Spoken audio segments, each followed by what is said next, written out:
నమస్తే, welcome to Disha TV.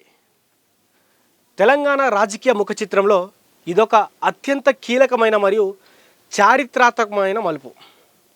దశాబ్దాల పాటు అడవిని నమ్ముకొని సాయుధ పోరాటమే పరిష్కారమని భావించి తుపాకీ పట్టిన మాజీ మావోయిస్టు అగ్రనేత దేవ్జీ అలియాస్ తిప్పిరి తిరుపతి నేడు ప్రజాస్వామ్య వ్యవస్థలో అంతర్భాగమైన సచివాలయంలో అడుగుపెట్టడం సామాన్యమైన విషయం కాదు. ముఖ్యమంత్రి రేవంత్ రెడ్డితో పాటు భేటీ అయిన తర్వాత ఆయన చేసిన వ్యాఖ్యలు తెలుగు రాష్ట్రాల్లో పెను సంచలనం సృష్టిస్తున్నాయి. ప్రస్తుత పరిస్థితుల్లో తుపాకీ సిద్ధాంతం ఇక నడవదు అని ఆయన కుండబద్దలు కొట్టడం వెనుక ఒక బలమైన సామాజిక మార్పు కనిపిస్తుంది. హింస ద్వారా కాకుండా చర్చలు మరియు ప్రజాస్వామ్యమైనటువంటి మార్గాల్లో సమస్యలు పరిష్కారం సాధ్యమని ఆయన నొక్కి చెప్పడం మారుతున్న కాలాన్ని మరియు ప్రజల ఆకాంక్షలను అద్దం పడుతుంది. ఈ భేటీ కేవలం లొంగుబాటు కోసం మరియు ప్యాకేజీల కోసమే కాకుండా ఒకప్పుడు అడవి బాట పట్టిన వారిని తిరిగి జనజీవన స్రవంతిలోకి తీసుకువచ్చే ఒక గౌరవప్రదమైన వారధిగా కనిపిస్తుంది. రివార్డుల పెంపు, ఇల్లు, ఉద్యోగం వంటి పునరావాస అంశాలపై ముఖ్యమంత్రి సానుకూలంగా స్పందించడం, గత ప్రభుత్వాలకు భిన్నంగా మాజీ నేతలకు సచివాలయానికి ఆహ్వానించడం ఒక కొత్త తరహా రాజకీయ సంస్కృతికి నాంది పలికింది. జైల్లో ఉన్న సహచరులను కలిసి లొంగుబాట్లపై బహిరంగ లేఖ రాస్తామని దేవ్జీ ప్రకటించడం మావోయిస్టు ఉద్యమ భవిష్యత్తుపై పెద్ద ఎత్తున ప్రభావం చూపే అవకాశం ఉంది. ప్రభుత్వ పారదర్శకత, రేవంత్ రెడ్డి వ్యూహాత్మక చొరవ, తెలంగాణలో ఒకప్పుడు వినిపించిన తుపాకీ గర్జనలు తగ్గి శాంతియుత అభివృద్ధి దిశగా అడుగులు పడుతున్నాయనే విశ్లేషణకు ఈ సమావేశం బలాన్ని చేకూరుస్తుంది.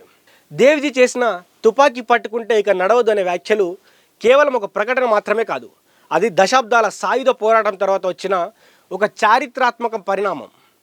మారుతున్న సామాజిక రాజకీయ పరిస్థితుల్లో హింసాత్మక మార్గాల ద్వారా ఆశించిన మార్పు సాధ్యం కాదని, కేవలం అభివృద్ధి మరియు చర్చల ద్వారానే ప్రజల సమస్యలకు శాశ్వత పరిష్కారం దొరుకుతుందని ఆయన గుర్తించారు. తన సుదీర్ఘ అడవిబాట అనుభవంతో ప్రస్తుతం ప్రజాస్వామ్య వ్యవస్థలో తుపాకీ సిద్ధాంతానికి కాలం చెల్లిందని ఆయన కుండబద్దలు కొట్టడం అడవిలో ఉన్న మిగిలిన క్యాడర్కు ఒక బలమైన సంకేతాన్ని పంపినట్లయింది. ఇక డిమాండ్ల విషయానికి వస్తే, ఒకవేళ దేవ్జీ బృందం ప్రభుత్వానికి అత్యంత కీలకమైన ప్రతిపాదనలు చేసింది. ప్రధానంగా రివార్డు పాలసీని ₹1 కోటి పెంచాలని, అలాగే లొంగిపోయిన వారికి 5 ఎకరాల భూమిని ఇవ్వాలని సీఎంని కోరారు. అయితే ఇక్కడ ముఖ్యమంత్రి రేవంత్ రెడ్డి అత్యంత వ్యూహాత్మకంగా మరియు ప్రాక్టికల్గా స్పందించారు. న్యాయపరమైన చిక్కుల దృష్ట్యా 5 ఎకరాల భూమి ఇవ్వడం సాధ్యం కాదని స్పష్టం చేస్తూనే వారికి గౌరవప్రదమైన పునరావాసం కల్పిస్తామని హామీ ఇచ్చారు. ఇల్లు, ఉద్యోగం మరియు నెలకు జీవన భృతి కల్పిస్తామని సీఎం మాటలు జనజీవన స్రవంతిలోకి రావాలనుకునే వారికి ఒక గొప్ప భరోసానిచ్చాయి. ఈ భేటీలో మరో సంచలన అంశం ఏమిటంటే, జైళ్లలో ఉన్న మావోయిస్టులను కలవడానికి అనుమతి కోరడం. ప్రభుత్వం అనుమతిస్తే తామంతా వెళ్ళి జైల్లో ఉన్న సహచరులతో చర్చిస్తామని, ఆ తర్వాత లొంగుబాట్లపై ప్రజలకు ఒక బహిరంగ లేఖ రాపిస్తామని దేవ్జీ ప్రకటించారు. ఇది మావోయిస్టు ఉద్యమ గమనాన్ని మార్చే అవకాశం ఉన్న వ్యూహం. ఒకప్పుడు తాము నమ్మిన సిద్ధాంతం నుంచి తప్పుకొని ప్రజాస్వామ్య మార్గమే శ్రేయస్కరమని వారు ప్రజల ముందుకు వచ్చి చెప్పడం వల్ల తుపాకీ పట్టిన యువత ఆలోచనలో మార్పు వస్తుందని విశ్లేషకులు భావిస్తున్నారు. అయితే గతంలో మాజీ మావోయిస్టులకు సచివాలయం వంటి అత్యున్నతమైనటువంటి అధికారిక కేంద్రాల్లోకి ప్రవేశం అనేది ఊహకు కూడా అందనటువంటి విషయం. కానీ నేడు రేవంత్ రెడ్డి సర్కార్ వారికి సాధారణంగా స్వాగతం పలికి గంటన్నర పాటు సుదీర్ఘంగా చర్చలు జరపడం ఒక కొత్త డెమోక్రటిక్ ఓపెన్ హౌస్ ప్రజాస్వామ్య పారదర్శకతను ప్రజలకు నిదర్శనంగా నిలుస్తుంది. ఈ భేటీ కేవలం ఒక సాధారణ సమావేశం కాదు.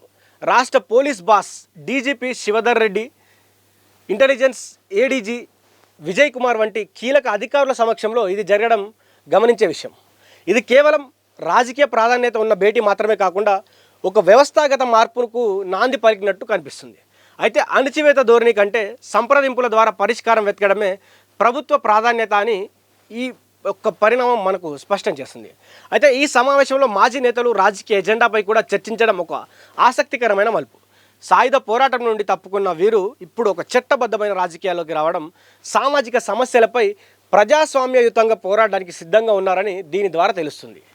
ఒకప్పుడు ప్రభుత్వంపై తుపాకీ ఎక్కుపెట్టిన వారు నేడు అదే ప్రభుత్వం ఇచ్చే ఇల్లు, ఉద్యోగం, జీవనభృతి వంటి పునరావాస పథకాలపై చర్చించడం ద్వారా ఒక ఉగ్రశకం ముగిసి ప్రగతి పథం వైపు అడుగులు పడుతున్నాయని విశ్లేషకులు భావిస్తున్నారు. అయితే ఈ మార్పు అడవిలో ఉన్న మిగిలిన వారిని కూడా జనజీవన స్రవంతిలోకి తీసుకువచ్చే ఒక ప్రేరణగా మారుతుందనడంలో ఎలాంటి సందేహం లేదు. ముఖ్యమంత్రి రేవంత్ రెడ్డి కూడా ఈ కీలక భేటీపై త్వరలోనే అసెంబ్లీ వేదికగా అధికారిక ప్రకటన చేస్తానని వెల్లడించడం ఈ ఉదాంతానికి మరింత ప్రాధాన్యతను చేకూర్చింది. చట్టాన్ని ఉల్లంఘిస్తే కఠిన చర్యలు తప్పవని హెచ్చరిస్తూనే జనజీవన స్రవంతిలోకి రావాలనుకునే వారికి ప్రభుత్వం తరపున రెడ్ కార్పెట్ పరుస్తానని ఆయన స్పష్టం చేశారు. అణచివేత కంటే పునరావాసం మరియు చర్చల ద్వారానే సమస్యను పరిష్కరించవచ్చని ప్రభుత్వం నమ్ముతుందని ఆయన అన్నారు. దశాబ్దాల పాటు అడవిలో పోరాడిన దేవ్జీ లాంటి అగ్రనేతలు నేడు బయటికి వచ్చి తుపాకీ వద్దు ప్రగతి ముద్దు అని పిలుపునివ్వడం అడవిలో ఉన్న మిగిలిన క్యాడర్ను ఆలోచింపజేయడమే కాకుండా వారి ఆలోచనలు తీవ్రంగా ప్రభావితం చేసే అవకాశం ఉంది. అయితే ఈ పరిణామం మావోయిస్టు సిద్ధాంతం నుంచి ప్రజాస్వామ్య మార్గం వైపు జరిగిన ఒక భారీ సైద్ధాంతిక మలుపుగా విశ్లేషకులు భావిస్తున్నారు. దేవ్జీ బృందం జైల్లో ఉన్న సహచరులను కలిసి రాయబోయే బహిరంగ లేఖ మావోయిస్ట్ పార్టీ శ్రేణుల్లో ఒక రకమైన పునరాలోచనను రేకెత్తించే అవకాశం ఉంది. అంతేకాకుండా ఈ మాజీ నేతలు రాజకీయ ఎజెండాపై చర్చించడం చూస్తుంటే రాబోయే రోజుల్లో వీరు ప్రత్యక్ష ఎన్నికల్లో లేదా సామాజిక ఉద్యమాల్లో క్రియాశీలకంగా పనిచేసే అవకాశం కనిపిస్తుంది. మొత్తానికి తెలంగాణలో ఒకప్పుడు వినిపించిన తుపాకీ గర్జనలు పూర్తిగా కనుమరుగై శాంతియుతంగా మరియు అభివృద్ధి పథం వైపు రాష్ట్రం మొత్తం అడుగులు వేస్తుందని ఈ భేటీ ఒక గట్టి సంకేతాన్ని ఇచ్చింది. అయితే వారి యొక్క ఆలోచనలు ఏ విధంగా ఉండొచ్చు, దేవ్జీ గారు కావచ్చు, వారు చెప్పినటువంటి మాటలు ఏవైనా కావచ్చు, తాను చెప్పిందేంటి, ఇక తుపాకీ శాఖ ముగిసింది, ప్రజాస్వామ్యయుతంగానే పోరాడదామని వారు గట్టి సంకేతాన్ని ప్రజల్లోకి పంపించారు. అదేవిధంగా తన మిత్రులు ఎవరైతే ఉన్నారో జైల్లో ఉన్నటువంటి వారు కావచ్చు, అడవిలో ఉన్నటువంటి వారు కావచ్చు, వారికి ఒక లెటర్ని రాయాలి, ఇక్కడ ఉన్నటువంటి పరిస్థితిని వివరించాలి, అసలు బయట ఏం జరుగుతుందో అనేది కూడా వివరించాలని వారు ఆలోచిస్తున్నారు, వారి బృందం ఆలోచిస్తుంది. కాబట్టి త్వరలోనే జైల్లో ఉన్నటువంటి వారిని కలుస్తామని ఇక్కడ రేవంత్ రెడ్డి గారిని అడగడం జరిగింది. అడిగినటువంటి రేవంత్ రెడ్డి గారు కూడా సుముఖంగా వారికి ఓకే చెప్పినట్టు కూడా తెలుస్తుంది. మరి జైల్లో వాళ్ళని కలిసిన తర్వాత వారికి ఇక్కడ జరుగుతున్నటువంటి పరిస్థితులను ఎక్స్ప్లెయిన్ చేసి, అదేవిధంగా అడవిలో ఇంకా మిగిలి ఉన్నటువంటి ఏదైతే క్యాడర్ ఉందో ఆ క్యాడర్కి ఒక లెటర్ రాసి అందరూ కూడా లొంగిపోవాలి, వచ్చి ఇక్కడ పునరావాసం తీసుకోవాలి, ఇక్కడ ప్రజాస్వామ్యంగా ప్రజల కోసం పోరాడాలనే ఒక సంకేతాన్ని వాళ్ళు అక్కడ ఉన్నటువంటి క్యాడర్కి పంపించాలనుకుంటున్నారు. సో దాంట్లో కూడా సక్సెస్ అయ్యారు. అయితే వాళ్ళు కొన్ని డిమాండ్స్ని అయితే రేవంత్ రెడ్డి గారు ముందు పెట్టారు.